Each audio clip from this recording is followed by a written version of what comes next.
Lepo pozdravljeni vsi udeleženi, prav tako v naših vrstah in v Beli krajini pozdravljam Romano Tomc. Izredno veseli smo, lahko povem kar v imenu vseh, da ste zopet med nami, tako da prepričana sem, da boste zagotovo še k nam prišli v Belo krajino, ker vem, da ste redno obiskovalka Bele krajine in naše Kolpe. Pa mogoče vam za udeležence, da vam nekoliko predstavim gospo Romano Tomc. Za začetek pa bi bom mogoče povedala, ker je bilo napovedano, da tudi pride poslanec Državnega zbora Anže Logar, da je prišlo do izredne seje izvršilnega odbora in ker je žal predsednik oziroma na srečo je Anže predsednik sveta in je njegova udeležba na tej seji izvršilnega odbora nujna. Tako da vas pozdravlja in vsekakor se bo udeležil še kakšnega pogovornega večera v prihodnje in boste vsekakor povabljeni. Gospa Romana Tomc je poslanka v Evropskem parlamentu, tisti, ki je še ne poznate, in članica Evropske ljudske stranke, kateri pripada Slovenska demokratska stranka.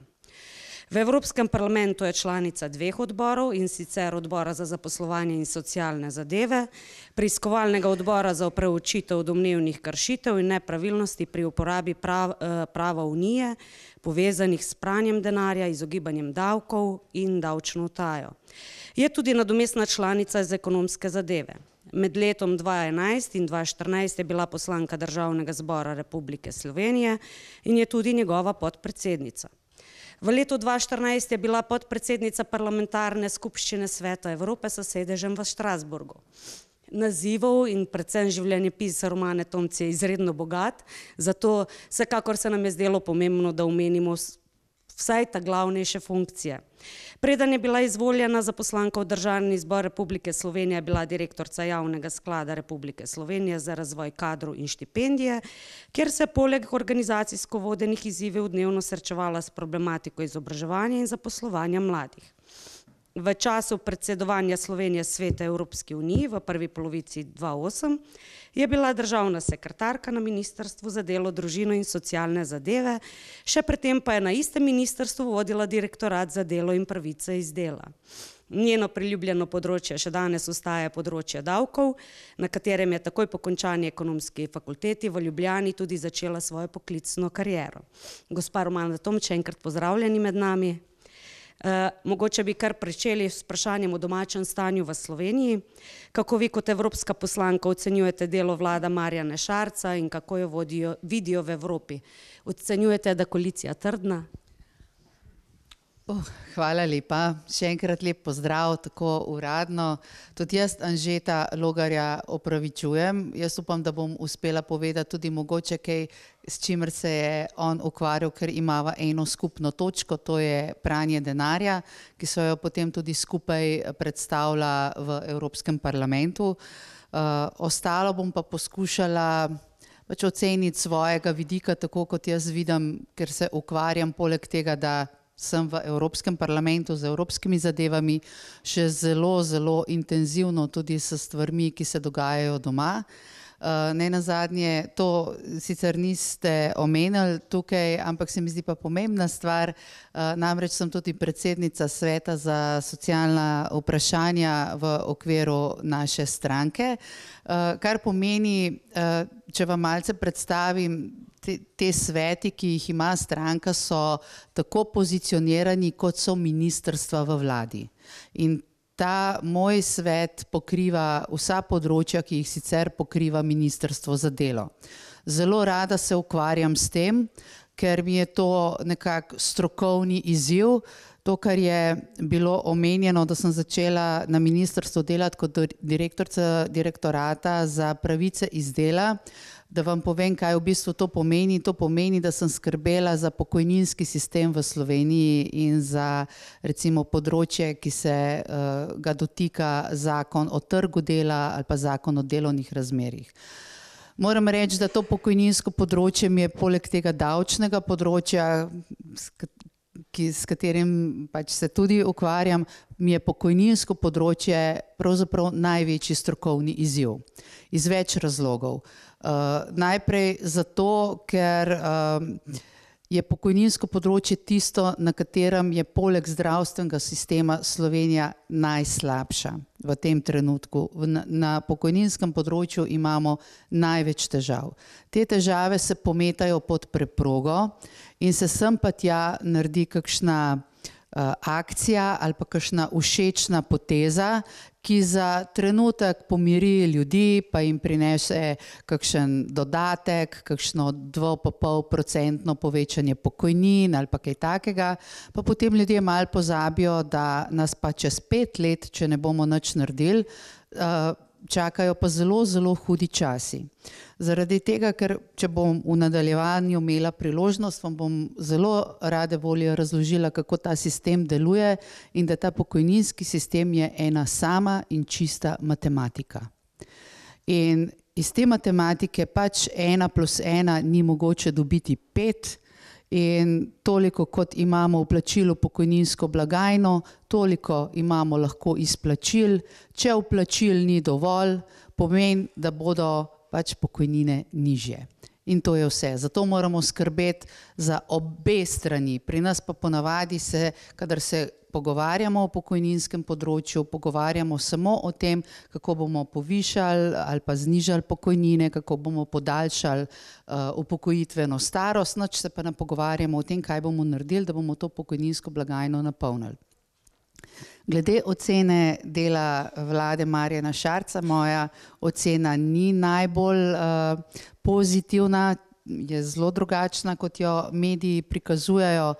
Mislim, da v teh pol leta, kot je vlada aktivna zdaj, smo si jo, če se pač tudi vi najbrž vprašate, po čem ste si jo zapomnili, boste skoraj gotovo na eno izmed prvih 3 mest postavili to, da so zamenjali 4 ali koliko ministrov, zdaj že ne vem, to se pravi, velik del vlade se je že zamenjal, z ministri se menjajo tudi državni sekretarji. Je pa res, da so ljudje zadovoljni s tem, kar je vlada na začetku naredila, posebej tisti, ki so v javnem sektorju, ker so se malo povišale plače v javnem sektorju, ker so se povišale za 2,5% ali nekaj takega pokojnine, ampak to ni zasluga Šarčeve vlade, to je v zakonu zapisano, veste, to je samo izvajanje tistega, kar piše. In pa mogoče še po kakšnih takšnih všečnih ukrepih, po dvigu minimalne plače, recimo, ampak vsi ti dvigi so bili, mene pravzaprav čudi, da so bili tako strokovno nepremišljeni. Zaradi tega, ker so na drugi strani povzročili pa zelo veliko nekih takšnih težav, kot so recimo ravno danes smo se pogovarjali z župani, bila sem dopoldne v Radljah ob Dravi in so zelo se pritoževali, najbrž na tem področju enako, poznam nekaj direktorjev domov za starejše, ki seveda zdaj pravijo, da brez povišanja oskrbnin za varovance v domovih za starejše ne bo šlo. Ker so njihovi stroški postali previsoki zaradi dviga plač. Zdaj pa ponavadi, kadar tako kritiziramo, rečejo, ja pa, a vi ste proti temu, da se dvigne minimalna plača, pa vi ste proti temu, da se te plače, recimo tistih, ki delajo v domovih za starejših ali pa medicinskih sester, ne, nismo proti temu, ampak se mi zdi, da se to da narediti na drugačen način.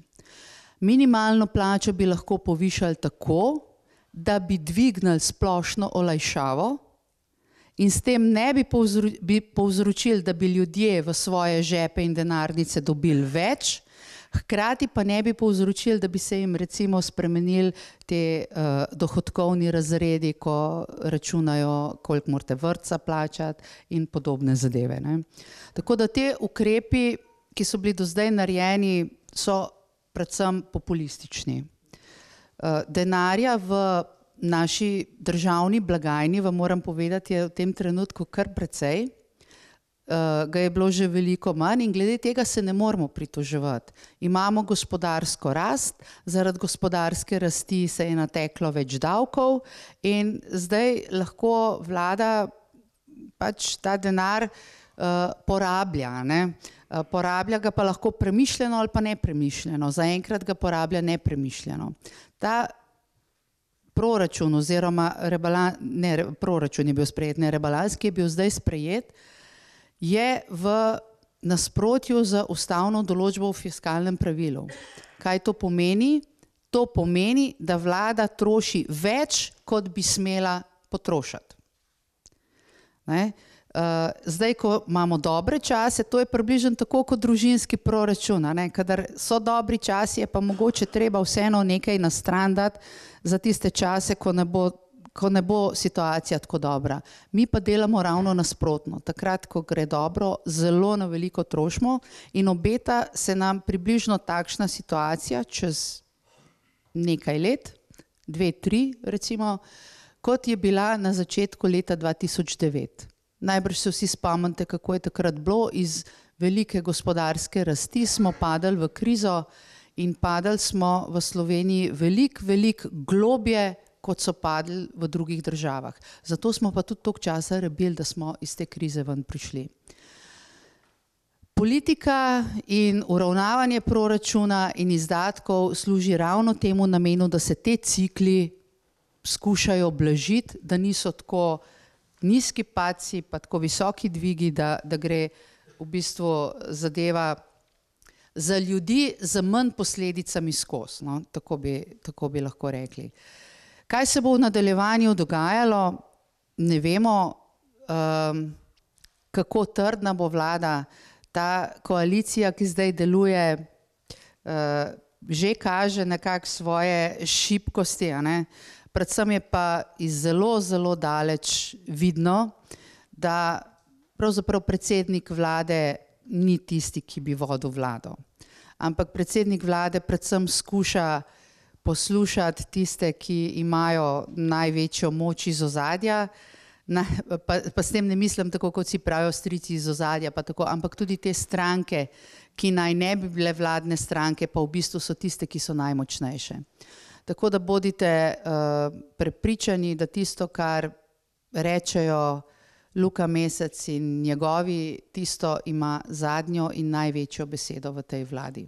Ostale stranke bi tudi rade bile pomembne in močne, tudi SD nosove vihajo, ker nimajo take moči, ampak vendarle imajo toliko manj poslancev in so pogrešljivi.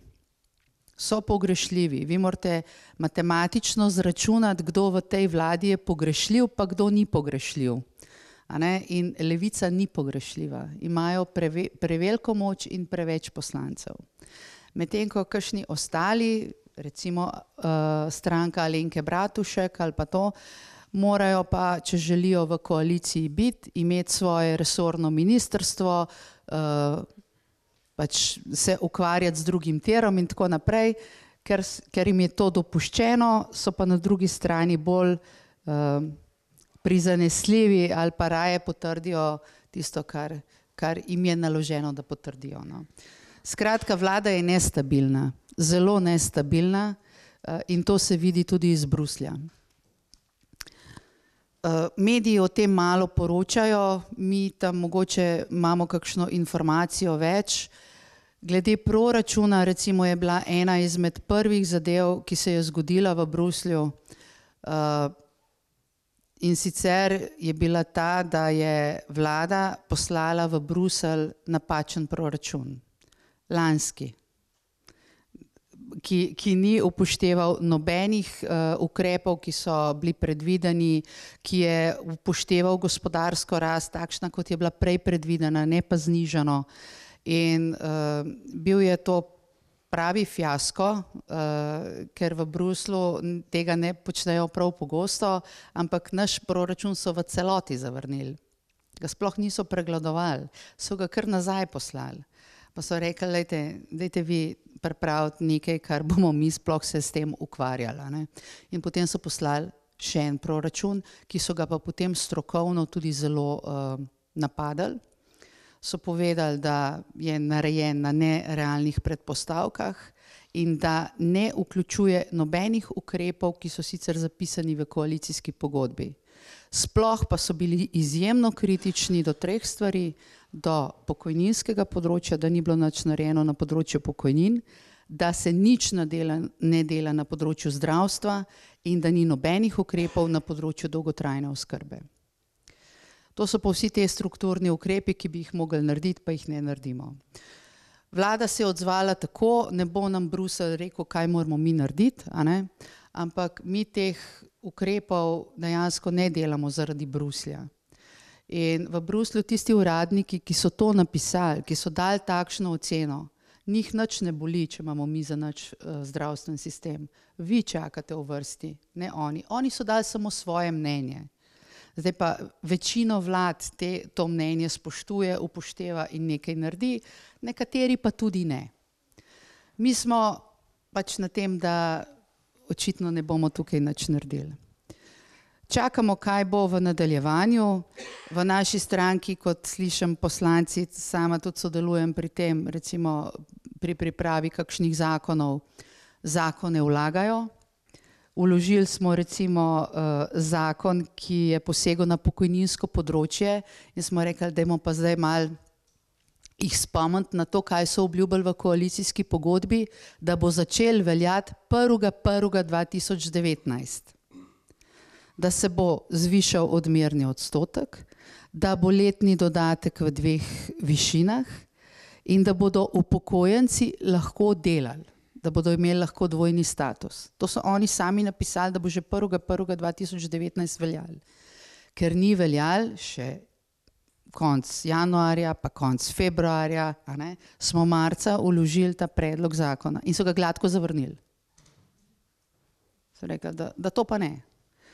Tako, zdaj, če bi bili mediji pri nas, ta pravi mediji, neodvisni poročevalci, potem bo najbrž o tem malo poročali in tudi vlado, ne, ker mediji so nekako tisti, ki bi morali biti do vlade kritični, a ne kritizerski, pa ne raztrgati vse, ampak jo ves čas opominjati, kaj je še treba, kaj so obljubili, kaj ne gre dobro in pol imamo razne oddaje, mogoče ste gledali, v tem tednu je bila oddaja Tarča na takšne teme, kot je stanje domov v domovih za upokojence, kjer morajo ljudje zdaj doplačevati menda že za umrlje in take stvari, ampak kljub temu, da se te problemi kar naprej izpostavljajo, se pa zgodi nič. Tako da, kaj ne rečem? No, večkrat ste že omenili pokojninsko zakonodajo, zdaj je vlada Mirana Šarca pripravila predlog novih sprememb pokojninske zakonodaje. Kakšni se zdijo vam te predlogi oziroma kaj je tisto, kar ni sprejemljivo oziroma kaj bi morali narediti? Ja, najprej za začetek, to je stvar stara enih 14 dni, se mi zdi ta predlog in prosili so me tudi iz nekaterih medijev, da pokomentiram, kako komentiram te spremembe zakona. In potem smo mi v naši ekipi iskali ta zakon, da ga jaz preberem, pa da vidim, kaj se želim pripraviti, kaj res noter piše, pa da bomo potem komentirali. In tega zakona nismo našli, zaradi tega, ker zakona ni. So samo ideje, kaj naj bi naredili. In ta ideja, ena izmed tistih, ki so jo predstavili, je, da naj bi se podaljšala delovna doba za upokojitev na 67 let. Druga ideja je, da naj bi upokojenci lahko tudi delali, tako kot piše v koalicijski pogodbi, ampak ne točno tako, kot piše, ker tam piše v celoti. Zdaj pa postopoma, mal po mal, a ne še čisto v celoti. Glede odmernega odstotka ni bilo kaj veliko za reči, tako da te predlogi so samo predlogi še zaenkrat. So predstavili tudi predloge na trgu dela, a ne, in kolikor sem jaz potem uspela govoriti tudi za sindikati, sindikati so te predloge raztrgali.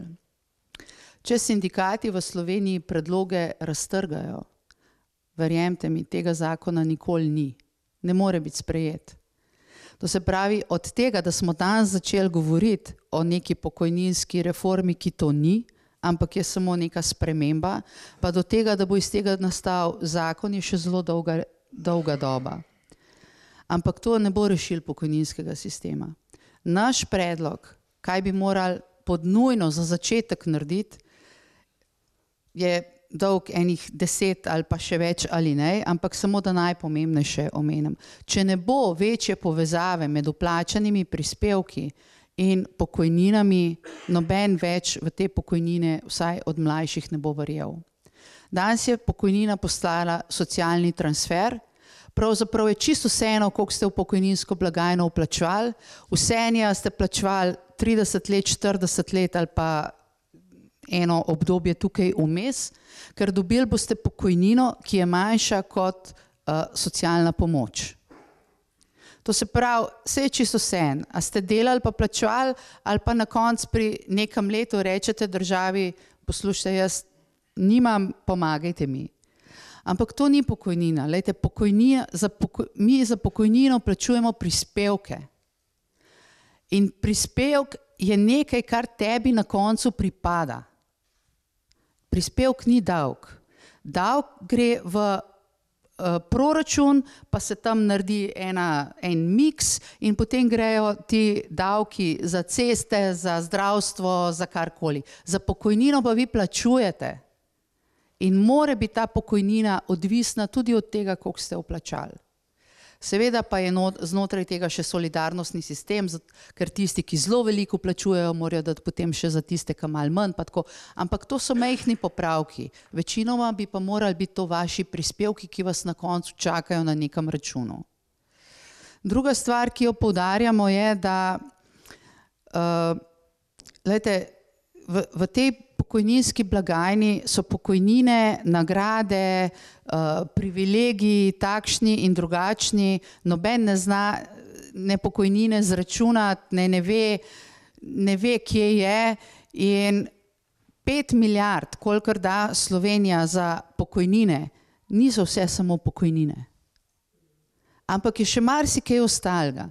In mi pravimo, lejte, če hočemo vedeti točno, koliko so naše pokojnine, a je naš pokojninski sistem v težavah ali ne, moramo ga najprej očistiti. Da vemo, koliko plačamo, pa koliko ven dobimo. In tisto, kar so nagrade za izjemne dosežke, za izjemne športnike, za izjemne kulturnike, za borce, za tiste, ki so šli, ne vem, zaradi beneficirane dobe prej v penzijo. Prav, v redu, lahko tudi obdržimo, samo dajte to nekam drugam. Da se ta pokojninski sistem očisti, pa da vemo, kje smo. Seveda, lejte, kulturniki prav, ne, kulturniki dobivajo pač zraven svoje pokojnine, ko jo zaslužijo, še en del, ki se mu reče izjemna pokojnina za kulturnike. Ampak za to izjemno pokojnino za kulturnike niso nikoli vplačali niti enega centa prispevka. Ampak jim je Ministrstvo za kulturo podelilo poseben status, ker je nekdo bil tako uspešen in tako dober, da mu pripada neka izjemna pokojnina. Jaz bi prepovedala, da se temu sploh reče pokojnina. Jaz bi rekla, ker si bil tako dober, ker te je država prepoznala, smo ti dali nagrado. In ta nagrada se izplačuje iz proračuna iz Ministrstva za kulturo. Ne pa iz pokojninske blagajne, ker če bomo toliko ven izplačevali iz pokojninske blagajne, potem bo za tiste, ki so za ta prave pokojnine zmanjkali. No, in to je ena izmed idej, ki jo jaz res zelo zagovarjam. Poleg tega pa zagovarjam tudi, da bi ta pokojnina, povejte, tukaj vas je kar nekaj upokojencev. Vsi niste. Vsi niste. Ampak kdo ve, kako mu sploh zaračunajo pokojnino? A je kdo na svojem primeru poskušal doumeti, kako so na pokojninskem zavodu prišli do tega, da imate vi točno tako pokojnino, kot jo imate? Ne moreš, a ne? Ja. Name se večkrat obrnejo kakšni ljudje, ki mi ne samo, da rečejo, če jim zaračunam pokojnino, jaz jo znam na peš zaračunati. Sicer nekaj časa traja, ampak se tudi to da, na peš zaračunati pokojnino. Drugače vam pa na zavodu za pokojninsko in invalidsko naredijo izpis. Ne? Ampak, ko vi dobite tisti izpis, pridejo potem ljudje s tem izpisom in rečejo, saj razlož mi, kaj tukaj piše. Ker tudi tisto, kar piše, je težko razumeti. No, in jaz mislim, da bi moral biti pokojninski sistem tak, da bi vsak človek vedel, koliko mu pokojnine pripada in kako je bila njegova pokojnina zaračunana. In če bi to vedeli, če bi ljudje to vedeli, verjemite mi, da bi se pokojninski sistem spremenil. Zaradi tega, ker bi zahtevali spremembo sistema. Zaradi tega, ker bi šele takrat doumeli, koliko krivic je storjenih, preden vi do zneska svoje pokojnine pridete. In na koncu bi ugotovili, tako kot sem prej že mogoče malo začela, da sploh ni važno, koliko ste vi prispevkov plačevali v pokojninsko blagajno. Ker se vam sploh prispevki nič ne obračunavajo pri vaši pokojnini. Važno za vašo pokojnino je, koliko je vaša pokojninska osnova v nekem letu v primerjavi s povprečno plačo v Sloveniji. A ste to vedeli? Vi vsi mislite, da je važno, koliko prispevkov plačate. Sploh ni res. Tako da, če bi bil ta sistem bolj pregleden, pa če bi ljudje to vedeli, jaz sem prepričana, da bi bili bolj zainteresirani, da se spremeni. Danes pa mogoče ni tega zavedanja dovolj, vam na pokojninskem rečejo, takole je pa nič drugače, a ne? Malo še sprašujete, potem pa obupate, ker je to pretežko, ampak to ni prav. Človek bi moral vedeti, tako kot ve, koliko ima plače, pa koliko se prispevkov tega plača, koliko mu pripada, bi moral tudi za pokojnino vedeti. Če bomo kdaj imeli možnost, da bomo oblikovali pokojninski sistem, potem bomo prav gotovo to naredili. In jaz bi temeljila na švedskem modelu. Zelo preprosto gre za to, da imamo nekako 3 stebre. Ta prvi steber, jaz bi dala pokojnino po določenem letu vsem, vsem, in bi se imenovala državna pokojnina. To je osnova. Ker država ne želi imeti revnih upokojencev, takih, ki ne morejo preživeti iz meseca v mesec. In če smo ena socialna država, dajmo zagotavljati nek minimalni standard in to je državna pokojnina, ne socialna pomoč. Ker ljudje pri 65. letu si zaslužijo pokojnino, ne socialno pomoč. Potem bi bil pa drugi del, ki bi bil nad to pokojnino, bi bil pa odvisen od tega, koliko ste vi vplačali, ker nekaj se pa vendarle more poznati za tiste, ki so več vplačevali. In potem tretji del, ki bi bil pa odvisen tudi od tega, koliko ste vi dodatno sami skrbeli za svoje zavarovanje za starost in ste vplačevali v kakšen nek zavarovalniški sistem, ampak zato, da vi vplačujete za pokojnino, bi vam pa morala dati država nek odpustek. In ta vaš nakaziv v ta zavarovalniški sistem bi moral biti davčne olajšave. To so sistemi, ki približno dobro delujejo zdajle v Evropi. Približno. Te najbolj delujejo. Tisti, ki pa temeljijo na tako principu, kakršnega imamo mi, kjer je preveč solidarnosti, pa zelo, zelo šepajo. No, če gremo še malenkost na drugo področje, izredno interesantno je predvsem črpanje evropskih sredstev. Slovenija je bila v perspektivi 2014-2018 precej slaba oziroma dobrih 17% je počrpala teh sredstev. Kje vidite razlog za takšno slabo črpanje? Je to v Evropi, je težava v Evropski uniji oziroma ali v naši trenutni situaciji, kakršna je v Sloveniji? Ja, Maja je res začela sami, se bova pol še najbrž mogoče na kakšno področje prišla, kjer se bomo lahko bolj pohvalili. Ker tudi na črpanju evropskih sredstev se ne moremo. Moram reči, da imajo tudi kakšne druge države težave. Nobena država v tem trenutku izmed vseh v Evropski uniji še ni počrpala vsega denarja, ki je namenjen za to finančno perspektivo, ampak mi smo pa čist na repu. In se velikokrat prepiramo o tem, z katerega zornega kota nekdo gleda in potem vidi to črpanje boljše ali pa slabše. In vlada vedno gleda iz tistega zornega kota, kjer se zelo lepo vidi. Drugi pa gledajo mogoče iz drugega zornega kota. Vam povem, iz kje gleda Bruselj. Kot Bruselj čist neodvisen, ko presoja države. Iz tistega, kaj naši vladi najmanj všeč. In pokaže najslabši rezultat. To pa je tisti podatek, ki pove, koliko denarja je v resnici iz proračuna Evropske unije bilo nazaj v Slovenijo transferiranega.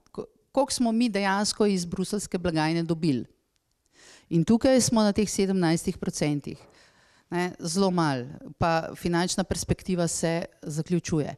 Če pa vprašate našo vlado, bo pa rekla, da je črpanje relativno dobro, zaradi tega, ker mi imamo že za ves ta denar, ki smo ga imeli na voljo, že pogodbe sklenjene z izvajalci in se bodo dela glih kar začela.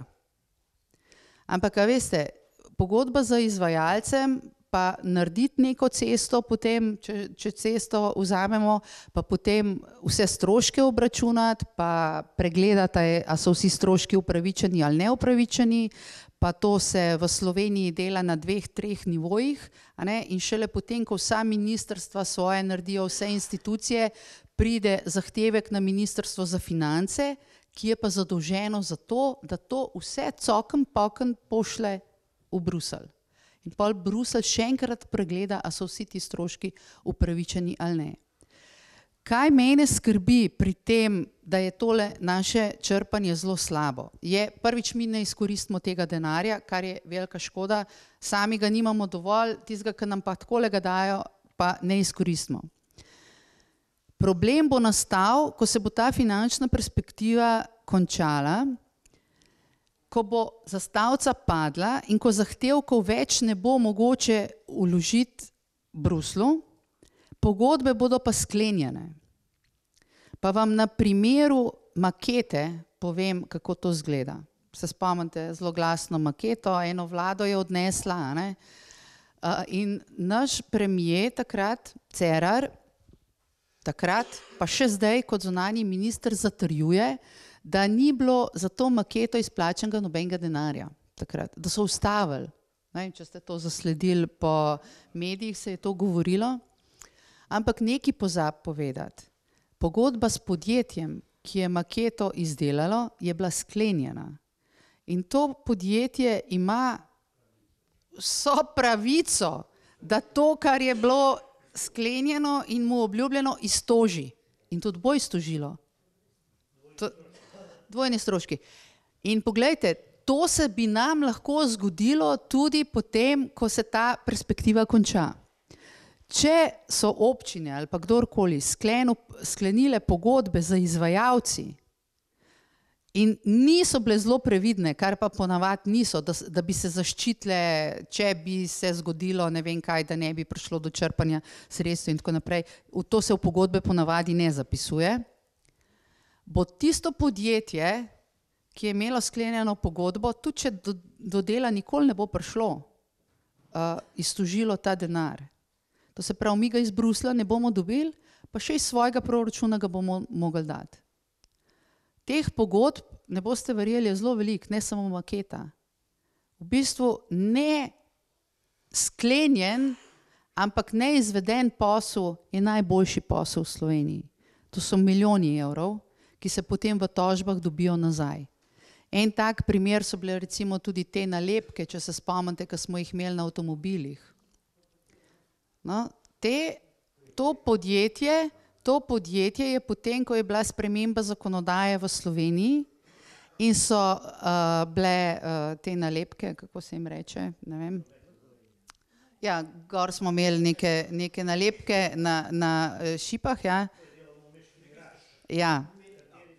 No, teh podrobnosti jaz sicer ne vem, vem pa, da je to podjetje, ker je bila zakonodaja spremenjena, reklo, veste kaj, vi ste nam s prejšnjo zakonodajo posel obljubili, posel je vreden, zdaj mi imamo 7 milijonov, ali koliko so rekli, takrat izgube zaradi tega, ker, ampak glejte, oni niso porabili ne strojev, ne ljudi, ne materiala za to, ampak so vsem dobili. Skratka, hočem reči, na koncu te perspektive nas poleg neporabljenega denarja čaka še kazen v obliki tožljivih zneskov pač izvajalcev. Ne. Tako da, pol pa večkrat dobimo to vprašanje, ne, prihaja nova perspektiva in perspektiva je, da boste vedeli, kaj to je 7-letno obdobje, kjer nam pač Evropa da denar za 7 let za to, kar smo si ga izpogajali. Tega denarja v naslednji perspektivi za Slovenijo bo manj. Bo manj, to je že določeno. Ni še določeno čisto točno na katerih področjih, ampak manj ga bo. Potem pa se vsi pridružujejo, joj, zakaj pa vi tam poslanci, pa ne vem, kdo še vse ne urgirate, pa da bomo tega denarja več dobili. Prvič to mi ne moremo, ker pogaja se država. Drugič pa rečem, pa zakaj bi se mi pogajali za 10 milijard, pa se še ene ne moramo izkoristiti.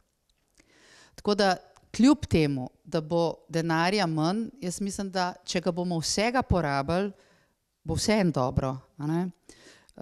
Obstajajo pa poleg tega denarja, o katerem se govori, te evropski skladi, kohezijski, sem ravno zadnjič pregledovala še enih 20 ali pa še več drugih skladov, s katerimi se Slovenija pa sploh ne ukvarja, pa je tam tudi zelo veliko denarja noter, ampak bi bilo treba malo napora, a ne, da bi ta denar pripeljali. Včasih mislijo, da evropski poslanci hodimo takole v žepu z evropskim proračunom, pa kdo reče, bomo pa mi zrihtali, da bo tam še en projekt dobil denar. Tega se pač ne da, a ne. Ampak jaz sodelujem v veliko skupinah, kjer so pobudniki predvsem iz drugih držav na področju sociale, kjer potem organiziramo kakšno okroglo mizo ali pa srečanje v parlamentu in kjer predstavljajo dobre prakse. In jaz bi rada nadaljevala tudi, če bom dobila to priložnost v tej smeri, da bi poskušala te dobre prakse predstaviti ali pa pripeljati domov. Nekaj sem jih poskušala, ampak moram reči, da moja sogovornica na drugi strani je bila takrat ministrica Anja Kopač Mrak, ki ni bila ravno preveč navdušena nad tem, da bi kdo povedal, kaj bi še lahko, ker na ministrstvu so vendarle vedeli praktično vse, a ne? In jim nisem mogla dopovedati, da recimo druge države so zgradile šole, vrtce, dobro, vrtce smo tudi pri nas, predvsem so pa gradile zdravstvene domove, domove za starejše in ne samo stavbe kot take, ampak so z evropskih sredstev plačale tudi vse tam zaposlene. Ko sem rekla, da bi to pri nas naredila, so rekla, se ne da. Tako da upam, da bom v nadaljevanju imela to priložnost, da bi vseeno koga prebudili tukaj, ker denarja v Evropi je zelo veliko in verjemite mi, države se tako zelo znajdejo in imajo že pripravljene projekte za to perspektivo, ki prihaja. Pri nas se pa ukvarjamo s tem, kaj bomo naredili staro perspektivo, nobeden ne razmišlja o tem naprej, nobenih projektov ni pripravljenih in bomo spet zamudili, ko bo zadeva godna za to, da se vložijo projekti, bomo mi začeli razmišljati in čez 1-2 leti bomo predložili kakšen projekt.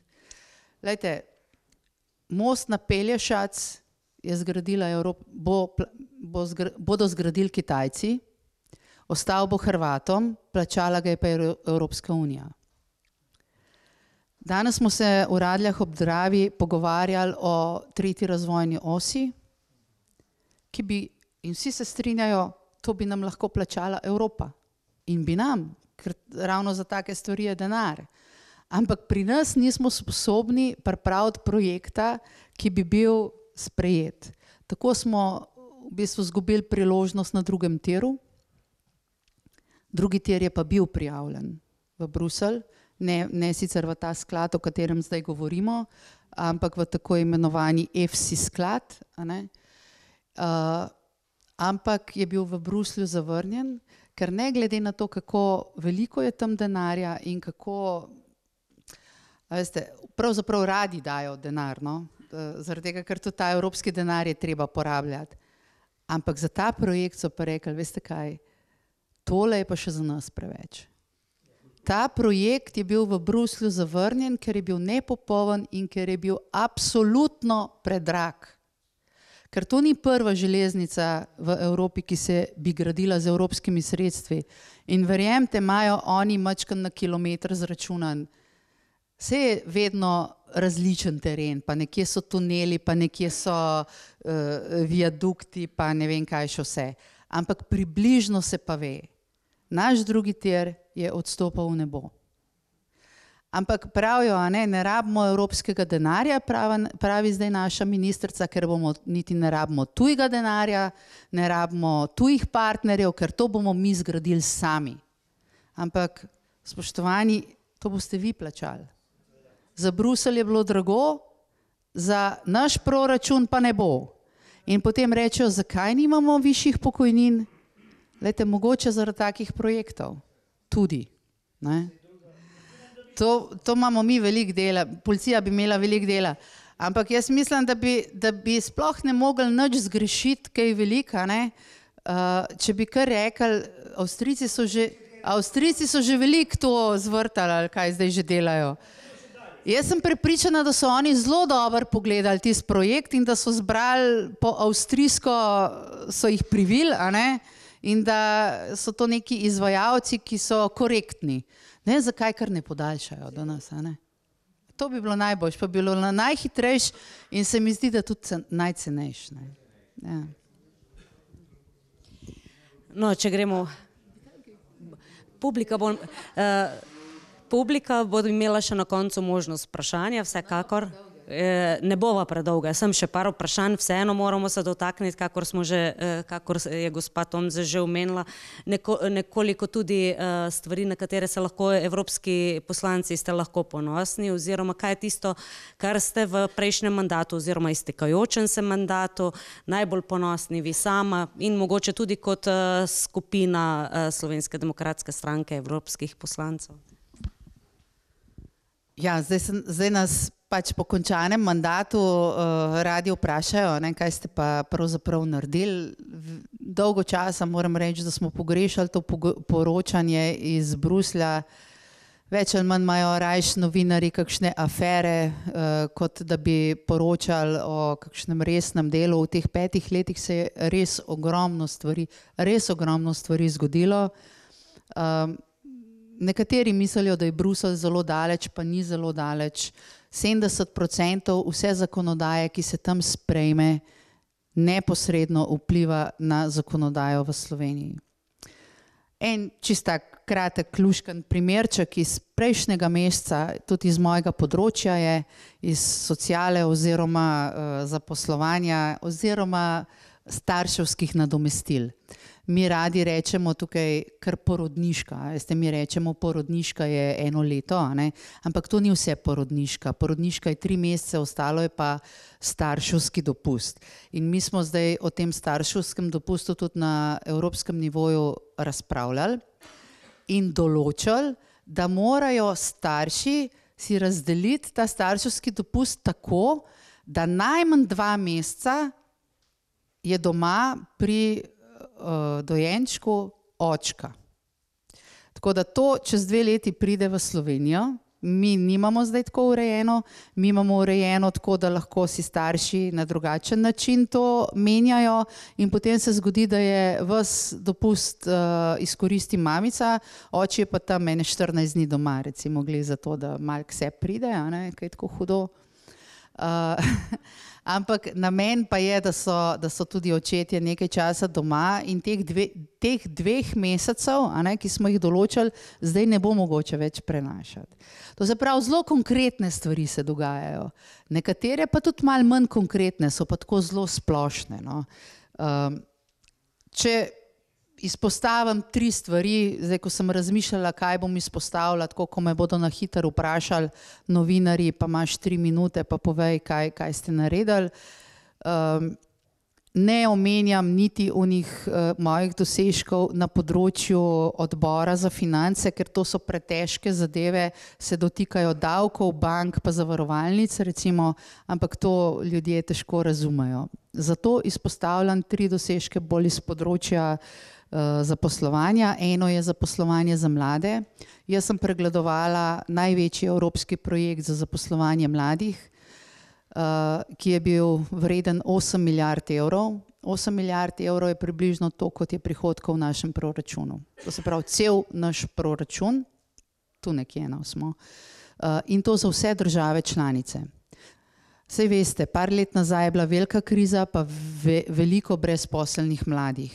V Sloveniji smo rekli, da imamo visoko brezposelnost, samo Grki so imeli 60%, Portugalci 50%, res je bilo kar hudo. In zato se je Evropa odločila, da z neko tudi finančno injekcijo spodbudi, da bodo delodajalci pač odpirali nova mesta, predvsem za te mlade. In ta projekt se je odlično prijel, denar je bil zelo dobro porabljen, no jaz sem imela pa nalogo, da pregledam po državah, kako se je to počelo. In napišem neko poročilo na koncu in od tega poročila je bilo odvisno, ali bo Evropa še, Evropska unija, Evropska komisija še naprej dajala pozornost zaposlovanju mladih, ali bo ta sredstva zmanjšala, če smo zdaj to ali slabo porabljali, ali pa če ne rabimo več.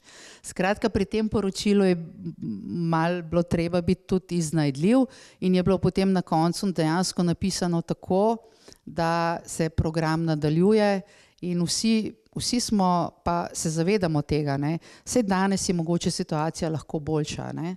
Ampak čez 2-3 leta pa se zna spet zaradi pač ohlajanja gospodarske rasti to kaj zgoditi in je prav, da ta program ostane. Sem zelo ponosna na to. Druga stvar, ki je zdaj temu že kar rečem, boj malih proti velikim, sicer gre pa za otroške dodatke. To mogoče vas osebno toliko ne prizadene pa to 10 000 otrok, staršev, predvsem ob meji z Avstrijo, ker Avstrija je 1.1. uvedla zakonodajo, s katero je zmanjšala otroške dodatke tako selekcionirano, Slovencem manj kot kakšnim drugim, recimo, če tako zelo več zmanjšala. To se pravi, dobivajo nižje dodatke. Čeprav plačujejo Slovenci enake davke in enake prispevke v proračun Avstrije, dobivajo manj ven, ne.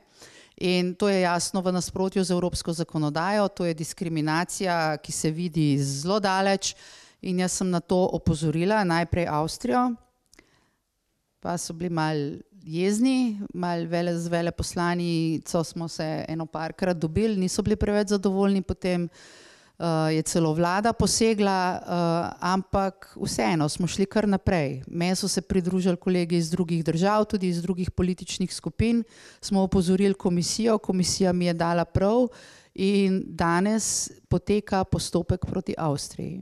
Avstrija je dobila opomin, dobila bo še en opomin in če v tem času ne bo spremenila zakonodaje, bo tožena. Tožena pa pomeni, da bo morala vse te otroške dodatke, so to razliko, za katero je prikrajšala naše otroke in vrniti. Skratka, meni se zdi to en tak čisto zelo konkreten dosežek in res sem ponosna predvsem zato, ker vedno rečejo, vas je samo 8, pa iz ene male Slovenije prihajate, pa kaj pa sploh lahko naredite? Ja, kaj pa že lahko naredimo? Recimo tole lahko naredimo. S tem, da se je Avstriji za, bom rekla, obrambo zadej postavila tudi Nemčija. Tako da je bil pritisk, bom rekla, tudi v odboru našemu name strani nemških poslancev kar velik. Sem bila pa zelo veliko več po avstrijskih časopisih takrat, kot po slovenskih. Tako da, ja. Tretja stvar, ki pa jo poudarjam, tukaj bi mogel biti pa zdaj Anže. Jaz sem uspela spraviti našo Novo Ljubljansko banko tudi na evropski parket v ta odbor za preprečevanje pranja denarja. Ni bilo lahko, zaradi tega, ker to ni kar tako, a veste, da prideš tja pa rečeš, tole bi bilo fajn, če bi bilo na seji. Približno pol leta je trajalo, da sem dosegla, da se je točka sploh uvrstila na sejo, zaradi tega, ker za to so potrebni dokazi, papir, priče, vse živo, a ne, in potem na koncu odobritev predsednikov vseh političnih skupin, brez tega ne gre, so pa socialisti jasno protestirali in preko drugih poslancev poskušali vse, da točke ne bi bilo, no, ampak točka je bila. Na koncu je bila ta razprava opravljena, Anže je prišel tudi kot razložiti, vam povem, ljudje so gledali, a je to mogoče ali ni. Dokazi so bili jasno tam na mizi takšni, da nihče ni mogel ničemer oporekati in na koncu je bilo ugotovljeno, da je do pranja denarja v Novi Ljubljanski banki zagotovo prišlo. Vse kaže na to, da je tole, kar teli tukaj le govorijo, pa te papiri držijo, a ne. Ampak je pa tudi predsednik potem odbora zelo jasno povedal medijem, to je bilo en dan na medijih, potem je pa izginil iz medijev, a ne, da parlament je opravil svoje. Evropski parlament je ugotovil, da so se pri vas dogajale grozne nepravilnosti. Ampak Evropski parlament ni ne policija, ne tožilstvo, ne sodišče. In nima pristojnosti, da v vaši državi posega na kakršenkoli drug način, kot na to, da jo pozove in da jo opozori. Pa se je vendar Evropski parlament. Ampak pri nas se pač obnašamo tako, kot se obnašamo in reče, pa kaj pol, če so oni rekli, ne. In od tam naprej nobene zgodbe več. In od tega je leto pa pol že skoraj bo in zgodilo se pač ni nič. Ne vem, kaj bi Anže na to rekel, ali bo ta epilog tudi na vse te papirje, ki so jih oni dali iz parlamenta, a bo kdaj do tega epiloga prišlo ali ne. Ampak jaz sem prepričana, če ste kdaj vzeli 500 evrov kredita, da ste ga mogli vrniti. Če ste ga vzeli pa 500 milijonov, vam ga pa ne bi bilo treba. Tako da imate, ja, dajte, ne deluje sistem, ne. Ne deluje sistem, ker dokazi so pa tako evidentni, da pač jim ni mogoče oporekati. Ampak saj vidite, kako stvari pri nas delujejo, ne. Velikrat se kaj pozabi v predalu, pa še 3-krat se spodaj da, a ne, potem pa že počasi tečejo roki, v glavnem zelo veliko teh stvari zastara. In jaz imam občutek, da bo tudi za Novo Ljubljansko banko tako. Leta 2009 se je to bilo. To se je leta 2012 se je to dogajalo. Ampak te krediti tajkunski, ki so se dogajali leta 2009. Največ so se dogajali 2009. Zdaj smo leta 2019. 10 let je zelo pomemben rok. 10 let je relativni zastaralni rok, ko začnejo stvari padati zaradi zastaranja. Sploh jih ne vzamejo več v obravnavo. In 10 let je tudi bančni rok. Zelo pomembno. To je rok v bankah, kjer lahko začnejo banke določene papirje uničevati. Jim jih ni treba več hraniti v arhivu.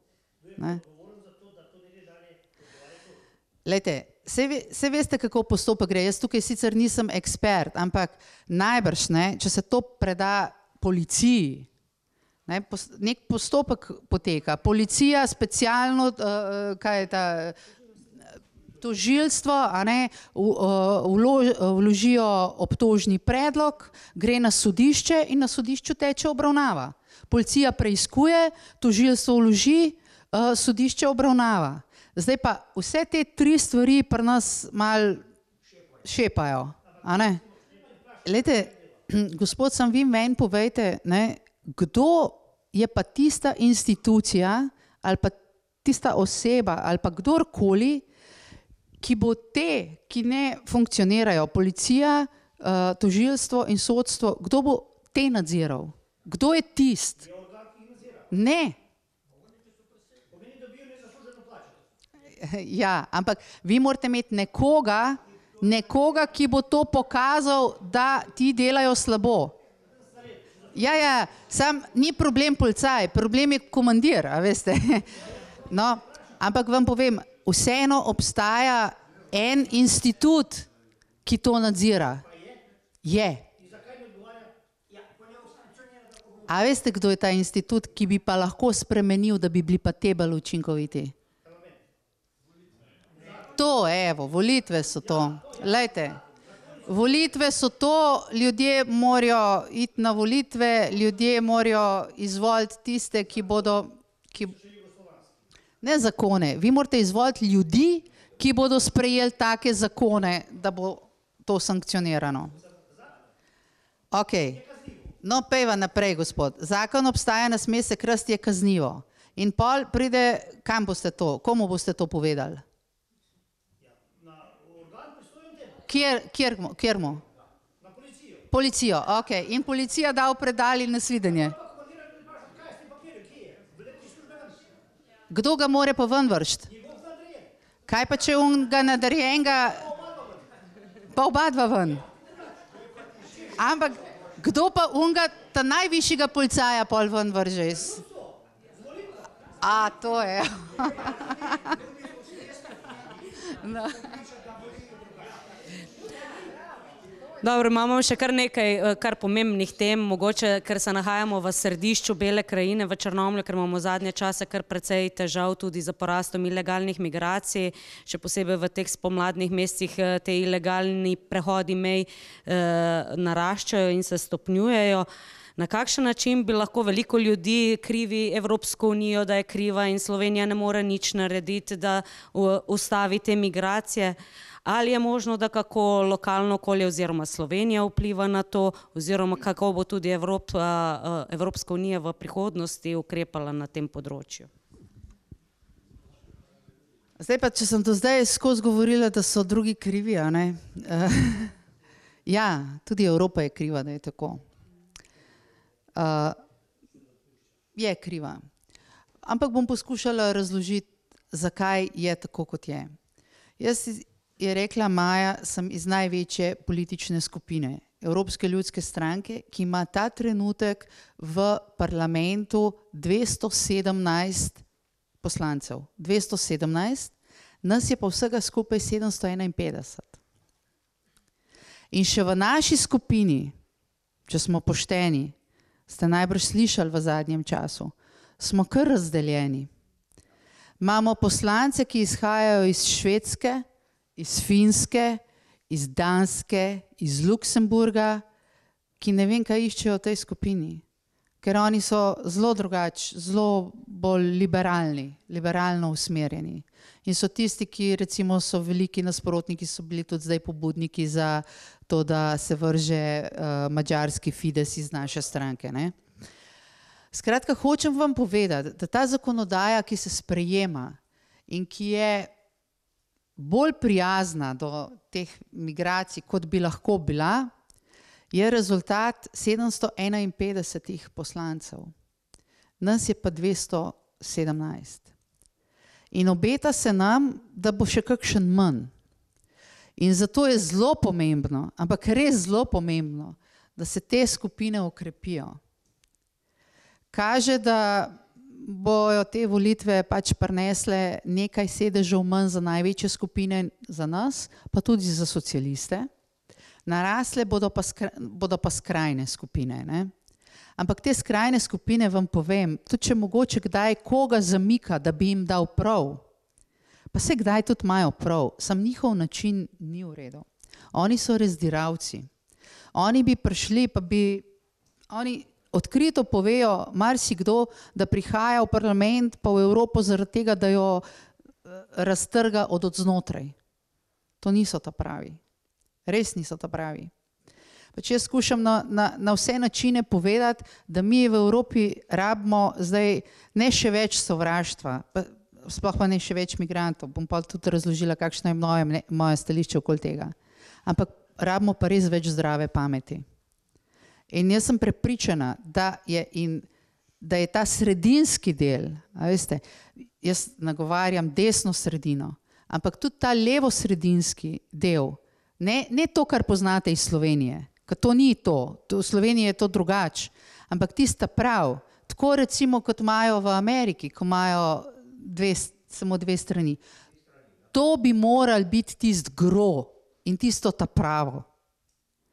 Ostali male strančice vedno bodo in naj bojo malo za eksotiko in tako naprej, sam ni pa prav, da te razdiralci dobijo večino. Ne?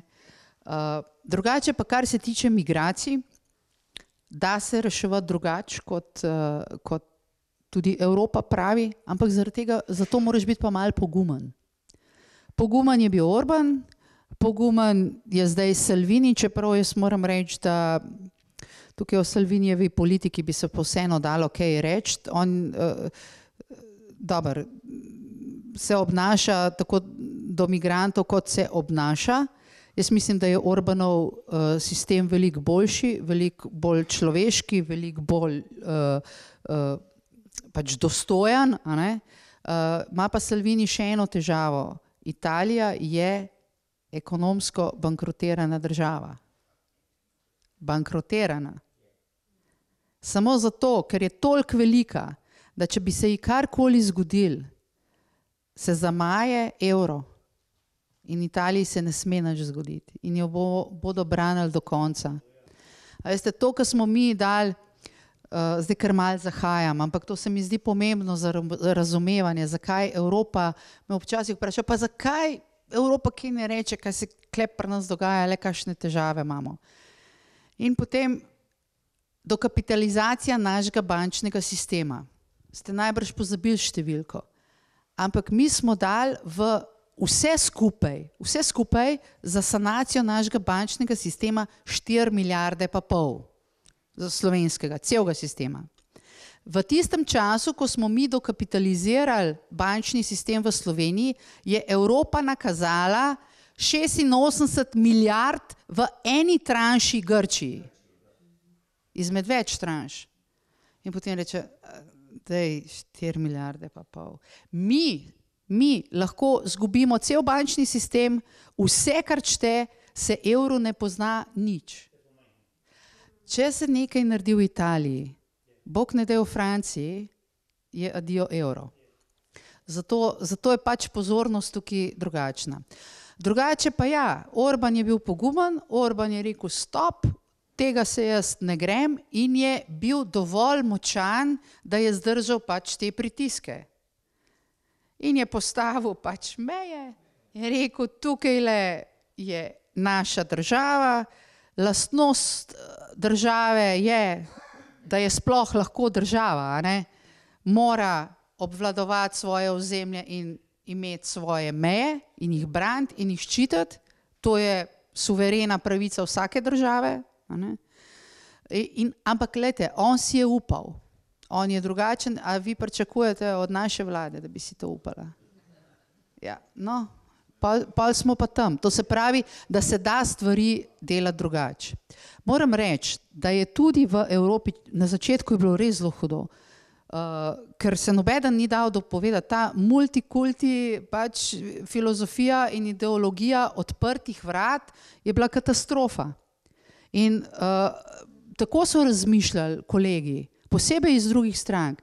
Lejte, kar naj vsi pridajo, ker mi moramo pomagati, vse bomo mi sprejeli, pa jih bomo pa tam nekje nastanili, potem se bomo pa pogovarjali o tem, kdo lahko ostane, pa kdo ne, pa tistega, ki bomo videli, da ne more ostati, ga bomo pa nazaj poslali. In to se je izkazalo, da to je nevzdržno. To je mogoče bilo tam na začetku, Nemčija je tisto svoje pobrala, kar je, zdaj je pa nastal problem. Tako da ta politika odprtih vrat se je dokončno izkazala za adijo, polom in percepcija se zdaj spreminja. Se spreminja, ampak še zmeraj imamo 217 glasov. In če jih ima stranka od kolegice Tanje Fajon približno toliko, pa da imamo še tam leve stranke, pa zelene, pa ne vem kakšne, mi ne moramo izglasovati nič sami. Nič. Zato je pomembno, da se okrepimo.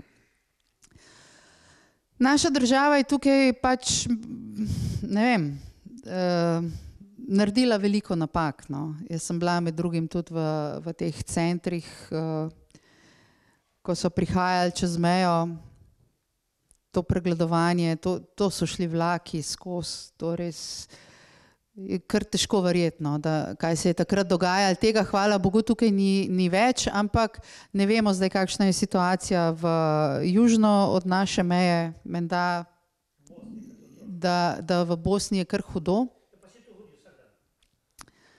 Vi imate več tukaj izkušenj, ja. Glejte, moje stališče do tega in tega tudi skozi zagovarjam je, mi imamo pravico in moramo zagotoviti, da vemo, kdo v našo državo prihaja. In pride lahko samo tisti, ki ga bomo mi spustili v državo, ker smo mu dovolili. In pride lahko z dokumenti. Če jih nima, ne jih pa najprej nabav. Ker se dobijo te dokumenti. A veste, te ljudje dokumente zgubijo za nalašč. Skratka, ja. Zagovarjam to, da imamo meje pod kontrolo. Pika. In glejte, kaj se nam zdaj v zadnjem času dogaja, da so kaznovane države, to je kolegica Fajonova sprožila ravno z zadnjim poročilom, v bistvu tiste države, ki so potem vzpostavile notranje meje, med njimi je bila tudi recimo Avstrija ali pa tako. Zdaj so kaznovani tisti, ki so vzpostavili notranje meje. Sem rekel, pa zakaj mi v bistvu ne pokličemo na odgovornost tisti, ki so na zunanjih mejah, pa so spustili skozi te zunanje meje, ker mi imamo Schengen, veste, Schengen je zato, da ga varujemo.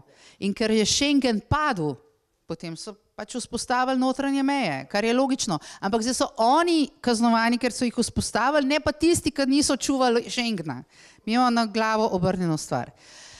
Poleg tega, da zagovarjam zaprte meje in da mi odločamo, kdo noter pride, pa mislim, da bi morali v zvezi s tole migrantsko krizo še en korak narediti, ki ga nismo nikoli naredili. In sicer, da bi mogli zelo striktno ločevati, kdo so te ljudje. In glejte, begunci, tisti, ki so res begunci, dajmo jim pomagati, imamo neke tabore tam v prvi varni državi, ne v Sloveniji, ki nikoli ni prva varna država, ker imamo že veliko varnih držav vmes, ampak Evropa ogromno denarja namenja za to. Pa dajmo v Afriko, pa imejmo tam kempe, pa zgradimo tam šole, pa bolnice, pa vse, pa naj bodo tam, pa jim pomagajmo, dokler pač pomoč potrebujejo in dokler jim jo lahko dajemo in nekaj jim namenjamo. Torej, imamo begunce, imamo pa migrante tudi. Migranti niso begunci in mi tega ne ločujemo. Migranti so pa tisti, ki iščejo svojo svetlo prihodnost, predvsem se je zdaj izkazalo, da v 90% iščejo zaledje bogate socialne Evrope in živijo od socialnih transferov, ki jih dobijo. In ker je bil ta miks takšen, da se na koncu ni vedel nekdo nekaj, so za te osebe iznašali novo ime in to so zdaj prebežniki.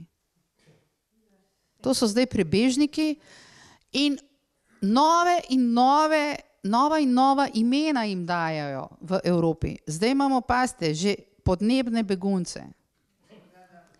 Res, vsako leto pride nek nov izraz in pazite, to je zelo nevarna stvar. Podnebni begunci so vsi, ki stanujejo tam okoli podsaharske, mislim, ki so, seveda, ker jih zaradi podnebnih sprememb pa se širi puščava in lakota, podnebne razmere, ki ne dovoljujejo, da pač pridelujejo hrano in tako naprej. In to so vse upravičeni podnebni begunci. In če pa nekdo dobi, to je zelo pomembno, status begunca. Veste, kaj je status begunca? Begunc je zelo gor vzeta oseba, no? Ima velike privilegije. Ima pravico do nastanitve, ima pravico do žepnine, ima pravico do hrane, ima pravico do oskrbnine. To se pa potem, ja, nažalost tudi dogaja, a ne? Ja. Skratka, samo to s tem zaključim. Status begunca ne bi smeli podeljevati kar tako. In mi bi mogli strogo vztrajati na tem, da nimamo beguncev. Da so te osebe, ki prihajajo, navadni migranti in jih kot take obravnavati. če imaš dovoljenje za vstop, prideš, če ga pa nimaš, pa ne moreš. Tako. Ja, to je zelo grobo rečeno, ampak spomnite se par dni nazaj, kakšen teden, dva nazaj, se mi zdi, da so 3 ljudi, če Maja kaj več vedela o tem, izgnali v Sloveniji so bili. Ne vem, a so jih izgnali ali jih ni. Ja, skratka, bili so na tem, da jih izženejo, upam, da so jih izgnali, ampak sem zasledila, pač eden izmed njih je rekel, da je ponosni oče 17 otrok. Ja, 17, ne, a veste, na začetku je bilo tako strani levice rečeno, mi rabimo migrante, ker se Evropa stara, ker bodo ti ljudje pač pomladili Evropo in bodo delali za nas, bodo plačevali prispevke in vi boste imeli iz tega pokojnine. Pač tudi ta teorija je padla v vodo, a ne? Ja. Ja. To je pa že zgodba o novih delovnih mestih, ki bodo v prihodnje čisto drugačna, kot so danes. Ja. Brexit, aha. Mogoče še, ker je ravno danes aktualno, danes je tretjič padlo glasovanje o Brexitu v britanskem parlamentu, mogoče kako bo to vplivalo na Evropsko unijo, bo vplivalo tudi na Slovenijo, mogoče še to na kratko, potem bomo pa vam predali še mogoče kakšno, če boste imeli kakšno vprašanje oziroma mnenje, da predate naši evropski poslanki. Ja, Brexit, pravzaprav več ne vemo, kje smo s tem Brexitom. Ker zdaj žogica je izključno na njihovi strani, da se odločijo, kaj bi radi. Evropa več ali manj tukaj spremlja, kar smo mi naredili, mi smo se spogajali za nek sporazum, a ne, kjer so določena področja bila posebej urejena, da ne bo ta izstop Velike Britanije tako, kot da bi Velika Britanija naenkrat postala tretja država. To se pravi, da ne bi takoj bile meje in tako naprej. Posebej tam na Irskem je bilo zelo hudo, so se zelo bali. Ker se spomnite, včasih na tej severnoirski meji so kar padale bombe in pokali, je kar precej, ne? Tako da tega si nihče ne želi, se pa vsi bojijo, naši irski kolegi. No, ta sporazum je bil nekako izpogajan, mi smo ga sprejeli, potem ga je pa Mayeva predstavila v njihovem parlamentu, tam pa nič. Tam pa ne bi ga sprejeli, so ga zavrnili, pa drugič zavrnili, pa tretjič zavrnili, ampak oni tudi ne bi šli ven brez sporazuma. Tega ne sprejmejo, ampak brez pa ne bi šli ven. Tako da ta hip smo v situaciji, ko je danes, 29. smo, 29. danes je day X, ko bi morala Britanija izstopiti. In je dobila, na zadnjem plenarnem zasedanju smo potrdili, mislim, da 12 dni imajo zdaj še odloga ali nekaj takega, ali 12. aprila, ja, do takrat se morajo tam v parlamentu nekaj zmeniti. Ker če ne, postane od takrat naprej Velika Britanija tako kot tretja država, pa se ne bi bila edina. Ne, pač meje, carine, vse tako, kot bi bili, ne vem. Zdaj, težko rečem, hočem najti neko, kot ZDA recimo, ne, ker če bi rekla kot Švica, to ni isto. Zaradi tega, ker Evropska unija ima že Švico sklenjenih toliko sporazumov na raznih področjih, da je ta status malo drugačen. Ampak najbrž bo to sledilo tudi z Veliko Britanijo. Sčasoma se bodo sklepali dogovori za to področje, pa za ono področje, pa za tretje področje, tako da bomo prišli do nekega sodelovanja. Drugače pa ne vem, kakšni bodo konkretni učinki za Slovenijo, mislim, da ne, pa ne preveliki, no. Nimamo tako zelo bogate gospodarske menjave, mislim, da bo še najbolj vplivalo to na nekaj ljudi, nekaj 100, mogoče nekaj 1000, ne vem čisto točno, koliko jih je, ki delajo v Združenem kraljestvu, jih kar nekaj poznam, ko so se potem tudi starši obrnili, kaj bo zdaj. Za tiste, ki so tam, najbrž ne bo nič kaj dosti novega, a ne? Ampak za tiste, ki bodo pa šli, kaj pa vem, takšne stvari, vozniško dovoljenje ne bo več veljalo, ne? Diploma ne bo več veljala, boste morali nostrificirati tam, a ne? Takšne stvari. Ampak, no, kaj pa vem, mogoče je pa trenutek streznitve tudi za Evropo to. Ko je bil ta Brexit izglasovan na referendumu, so rekli, evo, zdaj pa sledijo, eni pa drugi pa tretji, pa bo Evropa razpadla. Ne, ravno nasprotno se je zgodilo. Zdaj, ko se vidi, koliko je težav s tem Brexitom, nobenemu več, a slišite še koga? Ne, ni več Frexita, ko so govorili o Frexitu, to je Francija, kakor da bi šla ven, pa še kakšna država. Mislim, da je bila to ena streznitvena šola in da teh poskusov nekaj časa ne bo več. No, zdaj najboljše, da še vi kakšno vprašanje date oziroma kaj vas še zanima ali kakšno mnenje naše evropske poslanke. Danes imate priložnost, izkoristite jo.